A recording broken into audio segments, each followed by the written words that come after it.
పోయా అబ్బా నాకైతే అసలు పిచ్చెక్కిపోతుంది ఇంతవరకు ఏ సినిమా హీరో లుంగి కట్టుకొని హెలికాప్టర్ ఎక్కి అక్కడి నుంచి దూకి కత్తి ఎత్తుకొని చేసింది లేదు. ఫస్ట్ ఇయర్ రామ్ చరణ్ ఒక్కడే అనమాట చేసేటట.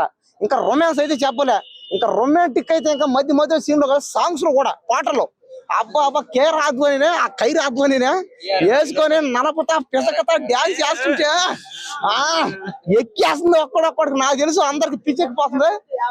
ఇంకా మనం అయితే కాదు అదే ఉన్నాడు 1,00,000 కోట్లు కదా. నేను చెప్పింది అంటే సినిమాకి గేమ్ చేంజర్ సినిమాకి 50,000 కోట్ల పైన వస్తుంది. 1,00,000 కోట్లు కూడా వచ్చే ఛాన్స్ ఉన్నాయని చెప్పిన. నిజమే అది.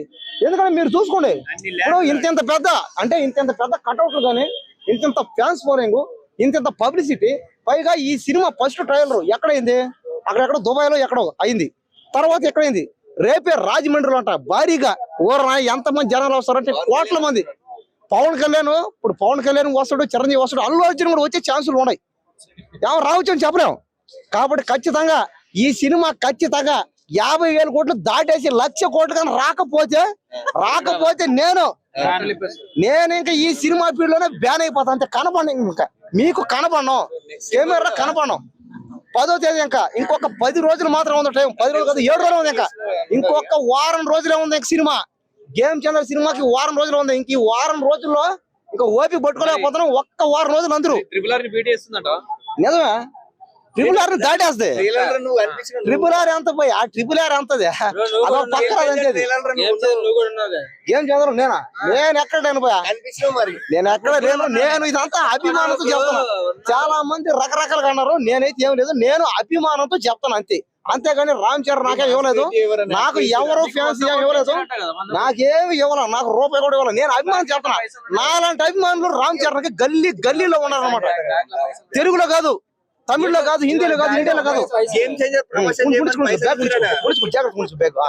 ఖచ్చితంగా సినిమా అమెరికాలో, జపాన్ లో, చైనాలో, రష్యాలో, బ్యాంకాక్ లో, అన్నిట్లో, పాకిస్తాన్, కజకిస్తాన్, ఆఫ్ఘనిస్తాన్, మీ ఇంట్లో మొత్తం ఎక్కడైనా సరే ఈ సినిమాకి ఇంకా తిరిగే లేదంటే, తగ్గేదే లేదంటే. నువ్వు 50,000 కోట్లు అంటున్నావు, వేరే వాళ్ళు 2,000 కోట్లు కూడా రావంటున్నారు కదా.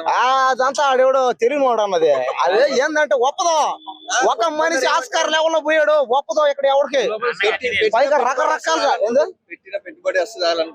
ఎవరు అది వాళ్ళు ఎవరు తెలియని వాళ్ళు అంటారట. ఆయన క్రేజ్ చూసి మాట్లాడండి. ఒక్కసారి రామ్ చరణ్ విజయవాడ కటౌట్ చూసి మాట్లాడండి. ఇప్పుడు దాకా 300 అడుగులు కటౌట్ ఎవరైనా కట్టారా? 256 పైన కట్టారు. 375 లెక్కేసుకోపో. నేను రాత్రి విజయవాడకు పోయి లెక్కేసి మరి వచ్చా. ఇప్పుడే వస్తున్నా. ఆ లుంగి ఉంది కదా, ఆ లుంగి కాస్త అంత ఉంది, లోపల చెడ్డీ ఉంది, దానిపైన ఒక బన్నీ ఉంది, పైగా అయ్యా కటౌట్ ఉంది. ఆ కటౌట్ ఎక్కి మరి దండేసి మరి వచ్చా. కాబట్టి ఏదో కంపెనీ నువ్వు కూడా చెప్పేదాన్ని కాసేపు ఏం మాట్లాడబోకు. దయచేసి రామ్ చరణ్ అభిమానుల్ని ఎవరు గెలక్కండి. ఉరదాగా నాలంటోని మాత్రం అస్సలు గెలక్కండి. నేను రామ్ చరణ్ పెద్ద ఫ్యాన్ ని. ఓకేనా? ఏది అదంతా కామెడీ, అదంతా కామెడీ కొంతమంది చేశారు. నేనైతే మొత్తాన్ని ఫైనల్ చెప్పేది ఒకటేను, గేమ్ చేంజర్ సినిమా మాత్రం 50,000 కోట్లు కానీ రాకపోతే చెప్పాను కదా, ఎక్కడ అసలు భూమి మీద కనపడను. ఆయన ఒక గ్లోబల్ స్టార్ అయినా, రామ్ చరణ్ ఒక గ్లోబల్ స్టార్ అయినా.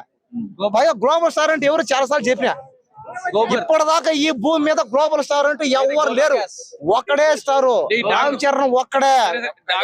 సాంగ్ ఎలా అనిపించింది? ఇంకా డాగు మహారాజు గానీ అంతా బానే ఉంది. డాగు మహారాజు, బాలకృష్ణ డైలాగ్ గానీ సరే, స్టాంపులు కూడా బాగానే ఉన్నాయి. సరే అదే విధంగా బాలకృష్ణ, వెంకటేష్ సంక్రాంతికి వాళ్ళకి వయసులు అయిపోయినాయి, ఇంకా అంత మాత్రమే. పైగా వాళ్ళు ఈ వయసులో వాళ్ళు అమ్మాయిల పక్కన డాన్స్ చేయడం కష్టమే అనుకోండి, వేస్తారు బాగానే ఉంది. కానీ ఏంటంటే చూసి జనాలకి చిరాకు అనమాట. ఏందబ్బా వీళ్ళు వయసు తగ్గకుండా వీళ్ళు రకరకాలుగా అంటే కుర్ర అమ్మాయిలతో కాస్త అంటే యంగ్ మ్యాన్ అంటే యంగ్ గర్ల్స్ తో డాన్స్ చేయడం కొద్దిగా కష్టం. అది శేఖర్ మాస్టర్ సాంగ్ వచ్చింది, అది ఎలా అనిపిస్తుంది? ట్రోల్ కి గురి అవుతుంది కదా. ఏది డాకు మారదు, అదే కరెక్ట్. అదే ఇంకా అదే బ్యాగ్ దెబ్బలు కానీ రకరకాలుగా పై యంగ్డర్స్ కూడా ఆ డాగు మారదు. బాలకృష్ణ ఈ వయసులో ఎన్ని చేయడం కరెక్ట్ అయితే కాదు. అది పైగా ఏంటంటే సరే డాగు మారా సినిమా హిట్ అవుతుంది, హిట్ అవ్వాలని కోరుకున్నా. గేమ్ చేంజర్ సినిమాతో పాటు అన్ని సినిమాలు హిట్ అవ్వాలని కోరుకుంటున్నా.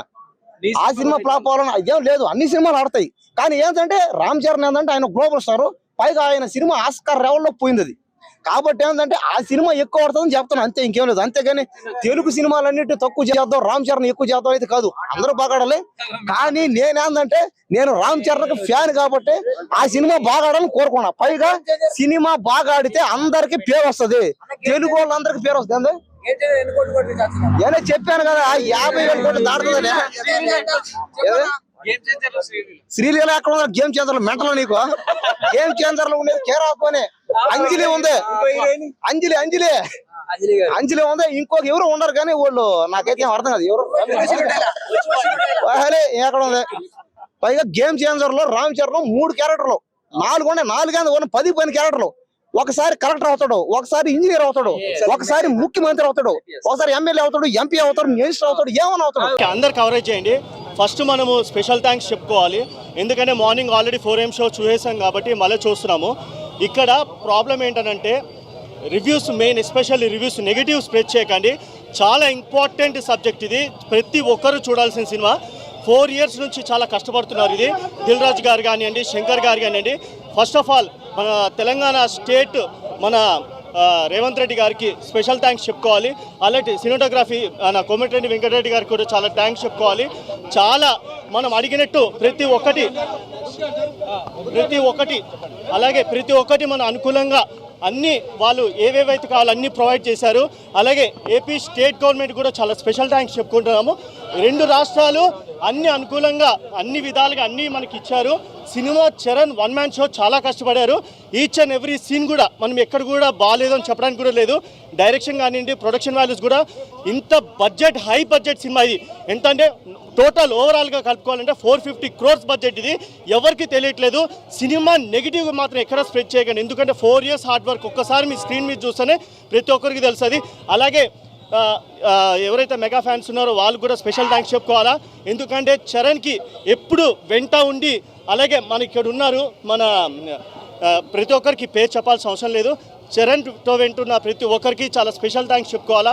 ఎందుకంటే ఆయనకంటూ ఒక ధైర్యం ఇచ్చారు. 4 years ఏ సినిమా కూడా చేయకుండా ఇదే సినిమా ప్రాజెక్ట్ మీద ఫోకస్ పెట్టారు. ఎంత హార్డ్ వర్క్ అని అంటే చరణ్ వేరే సినిమాలు వదిలేసుకొని కూడా ఈ సినిమా చేశారు. అంటే అంత ఇంపార్టెన్స్ ఇచ్చారు ఇక్కడ. అంటే పొలిటికల్గా కానివ్వండి, సోషల్ మెసేజ్ కానివ్వండి, ఫ్యామిలీ ఎమోషన్ సీన్స్ కానివ్వండి, చాలా ఇంపార్టెంట్ కొన్ని సీన్స్ అవి రివీల్ చేయకూడదు. ప్రతి ఒక్కరు స్క్రీన్లో చూడండి.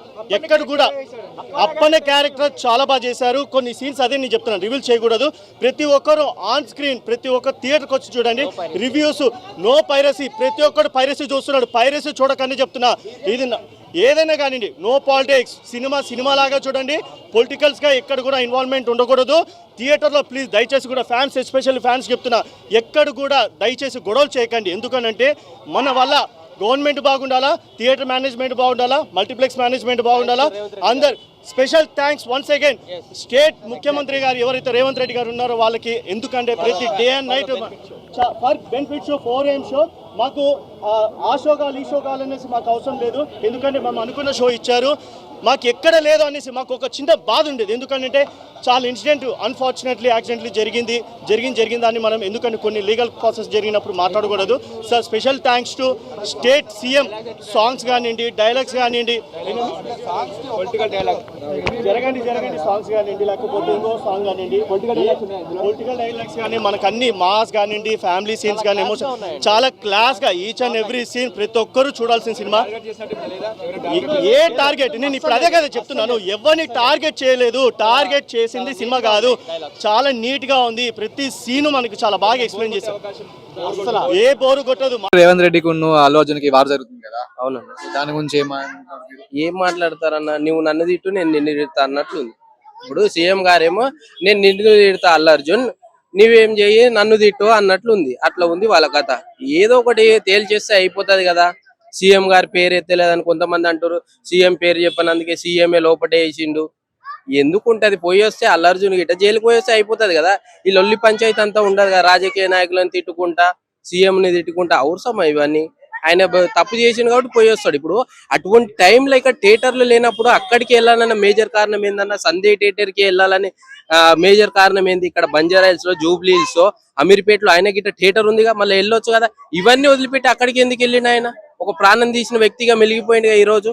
వెళ్ళకపోయింటే ఒక ప్రాణం బతికి ఉండేది కదా. ఇప్పుడు అబ్బాయి కోమాలో ఉన్నాడు. అబ్బాయి చూడడానికి ఒక్కరన్నా కనీసం వచ్చిండ్రా ఈ రాజకీయ నాయకులు కానీ ఈ సినిమా ఇండస్ట్రీ కానీ ఎవరన్నా వచ్చిండ్రా? ఎవరు రాలేదు కదా. ఇప్పుడు అల్లు అర్జున్ గారి అరెస్ట్ చేసిందని షూటింగ్ లో వదులుకొని వీళ్ళు ఆయన దగ్గరికి వెళ్ళిండు. ఎందుకు? ఆయనకి ఏమైందని? ఏమన్నా అయింది? అరెస్ట్ చేసిండ్రని షూటింగ్ లో వదులుకొని పోయిన ఆ రోజు చనిపోతే ఒక్కరిగిట రాలేదే. వీళ్ళందరూ సినిమా వాళ్ళు కానీ రాజకీయ నాయకులు కానీ ఎవరు రాలే. ఏం జరుగుతుందంటే నువ్వు నన్ను తిట్టు నేను నిన్ను తిడతా, ఇట్లా ఉంది వీళ్ళది. అంటే వాళ్ళంతా ఒకటే. ఇక్కడ ప్రజలు మాత్రమే పిచ్చోళ్ళు, పేద ప్రజల చనిపోతురు కానీ తప్పితే చూడట్లేరు ఎవరు. ఇక్కడ కనికరం గిట చూపించట్లేదు. ఒక్కరు గిట రాలేదన్న అక్కడికి. హోమాలో ఉన్నాడు అబ్బాయిని చూడడానికన్నా రావాలి కదా. సిగ్గు లేకుండా మళ్ళీ ఏం చెప్తున్నారు తెలుసా? ప్రచారం చేస్తున్నారు, మొత్తం దేశమంతా ప్రచారం చేస్తున్నారు 25 లక్షలు ఇచ్చినామని. ఎట్లా ఉంది చెప్పు? ఇది ఈ మాట ఎట్లా ఉంది? 25 లక్షలు ఇచ్చిండు అంటే ఒక ప్రాణం విలువ 25 లక్షలు కట్టిండు. ఈ రోజు రెమ్యునరేషన్ ఏమో 300 కోట్లు తీసుకుంటారు, కానీ ఈ రోజు ఒక మహిళ చనిపోతే 25 లక్షలు కట్టిండు. ఎంత దుర్మార్గం అన్న ఇది. మంచి పద్ధతి కాదు. ఈ రోజు ఆయనను అరెస్ట్ చేయించిండ్రని ఎంతో మంది సినిమా ఇండస్ట్రీ కదిలి కదిలి అందరు పోయిండ్రు, షూటింగ్లు వదులుకొని అన్ని బంద్ చేసి పోయిండ్రు. కానీ మరి ఆ రోజు చనిపోతే ఒక్క నాయకుడు కానీ సినిమా ఇండస్ట్రీలో ఎవరైనా ప్రముఖులు ఎవరున్నా కానీ అక్కడికి వెళ్ళలేదే. చనిపోయిన రోజు ఒక్కరు గిట్ట వెళ్ళలేదే. మళ్ళీ ఈ రోజు ఇక్కడ ఆయనను అరెస్ట్ చేసిండ్రని అందరు వెళ్ళిండ్రు. చిరంజీవి గారు, పవన్ కళ్యాణ్ గారు అందరు ఎవరెవరో పోయిండ్రు. సరే మరి ఆ రోజు చనిపోయినప్పుడు ఏ రోజు వచ్చి కేపాల్ అంటుండే ఈ రోజు న్యాయమేనా అల్లు అర్జున్ గారిని అరెస్ట్ చేసిండ్రు అని కోర్టు దగ్గరికి వెళ్ళి కోర్టు చుట్టుముట్టు, ఆయన చుట్టుముట్టు, అల్లు అర్జున్ చుట్టుముట్టు ఈ కేపాల్ తిరుగుతున్నాడు. మళ్ళీ ఈ కేపాల్ ఇంత మాట్లాడినోడు మళ్ళీ ఆ రోజు చనిపోతే రాలేదే కేపాలు. ఆ రోజు చనిపోయినప్పుడు రాలేదు ఈ కేపాలు.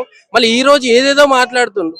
అంటే ఇక్కడ ఏంది? ప్రజలు మాత్రం పిచ్చోళ్ళు. వాళ్ళు మనం ఏది చేసినా ఇక్కడ స్పష్టంగా వాళ్ళు రాజకీయ నాయకులు ఒకటి, సినిమా ఇండస్ట్రీ ఒకటి అయిపోయింది. ఇప్పుడు వాళ్ళు ఒకటి అయిపోయారు. ఇక్కడ ప్రజల ప్రాణాలే పోతున్నాయి తప్పితే వాళ్ళు ఇక్కడికి వచ్చి సాయం చేస్తలేరు, చూడట్లేరు. అరే ప్రాణం పోతే గిట్ట చూడడానికి రా వీళ్ళు. నాకు అర్థం కాదు. అక్కడ అరెస్ట్ చేసిండ్రని అల్లు అర్జున్ గారి ఇంటికి అందరు వెళ్ళింది.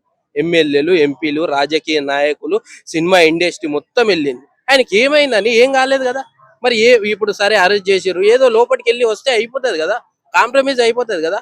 వెళ్ళట్లేడు ఆయన గిట. నన్ను సీఎం గారు అది అన్నారు, ఇది అన్నారు, కిడ్నీలు పోయినాయా, కాళ్ళు పోయినాయి, చెయ్యి ఇరిగిపోయిందా, ఇవన్నారు. అంటే అన్నడేమో పోయి వస్తే అయిపోతుంది కదా. మళ్ళీ బెయిల్ మీద బయటకు వచ్చిండు. ఆయన పోయిండు, ఇట్లా వచ్చిండు కదా.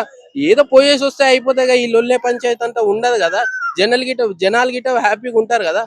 అట్లా ఉండకుండా లొల్లి. ఈయన ఇంటికాడ ఉండి ఈయన స్పీచ్ ఇస్తాడు, ఆయననేమో అసెంబ్లీలో ఉండి ఆయన స్పీచ్ ఇస్తాడు. ఎందుకు వచ్చింది ఇది? ఇది అల్లు అర్జున్ సినిమా కూడా ఆ మహిళ చనిపోయే విషయం తెలిసింది, కానీ ఆయన కానీ బయటికి రాకుండా సినిమా చూస్తూ కూర్చున్నాడు. మొత్తం సినిమా చూసిన తర్వాత బయటకు వచ్చిందని చెప్పేసి అవును తప్పన్నా. అసలు వెళ్ళడమే తప్ప అక్కడికి. అటువంటి టైంలో నువ్వు వెళ్ళడం ఏంది? మేజర్ కారణం ఏంది? సంధ్యా థియేటర్ కి రావాలన్న కారణం ఏంది? ఇక్కడ థియేటర్ లేవా నీకు? జూబ్లీ హిల్స్ లో, బంజారా హిల్స్ లో. ఇంకా చనిపోయిన విషయం తెలిసినా కూడా సినిమా చూస్తూనే కూర్చున్నాడు, బయటికి రాలేదు అని చెప్పేసి. మరి ఎంత దుర్మార్గం ఇది చూసినాం. ఇంకా చనిపోయినప్పుడు గిట్ట రాలేదు. ఎంత దుర్మార్గం. వీళ్ళు అంటుండ్రు ఈ రోజు మేము అన్ని ఆ రోజు పోలీస్ వ్యవస్థకి చెప్పినాము, అంతా మా దగ్గర ఉంది, అందరికి చెప్పినాం, ప్రజలకి గిట్ట ఇన్ఫార్మ్ చేసిండ్రు అంటుండ్రు. ఈ రోజు చెప్తుండ్రు. సంఘటన జరిగిన రోజు ఎవరు చెప్పలేదు. ఇన్ఫార్మ్ చేసినాం పోలీస్ వాళ్ళకి, ఆ ప్రజలకి గిట్ట ఇన్ఫార్మ్ చేసిండ్రు అంటుండ్రు. ఈ రోజు అంటుండ్రు చనిపోయినప్పుడు ఎవరు మాట్లాడలేదు, ఇన్ఫార్మ్ చేయలేదు అన్నారు. ఎంత దుర్మార్గం మరి ఇది. ఇటువంటి తెచ్చిపెట్టిరు. అసలు బాలేదు. అసలు అక్కడికి వెళ్లాల్సిందే లేకుండే. అసలు ఈయన అల్లు అర్జున్ గారు చనిపోయిన గిట్ట ఇంకా నేను సినిమా చూసి లాస్ట్ ఫైట్ చూసి వెళ్ళిపోతా, ఇది ఒక్క ఫైట్ ఉంది అని. ఎంత దుర్మార్గం. అసలు ఎట్లా చెప్పబుద్ధి అయింది? అక్కడ ఇన్స్పెక్టర్ గారు గిట్ట చెప్పారంట, వాళ్ళు నాయకులు గిట్ట ఇక్కడ చనిపోయిన పరిస్థితి బాగాలేదు, వెళ్ళమని చెప్తే గిట్ట వెళ్ళలేదంట. ఈయన ఏమంటారు, హీరో గారు నాకు ఎవ్వరు చెప్పలేదు, ఏం చేయలేదని ఈయన అంటుండు. అంటే ఇక్కడ ఎవరు పిచ్చోళ్ళు? మనమే పిచ్చోళ్ళం అయిపోతున్నాం తప్పితే వాళ్ళు మాత్రం హ్యాపీగా ఉన్నారు. నువ్వు నన్ను తిట్టు నేను తింటా, ఏదైతే ఏదైంది అన్నట్లు ఉంది వీళ్ళది.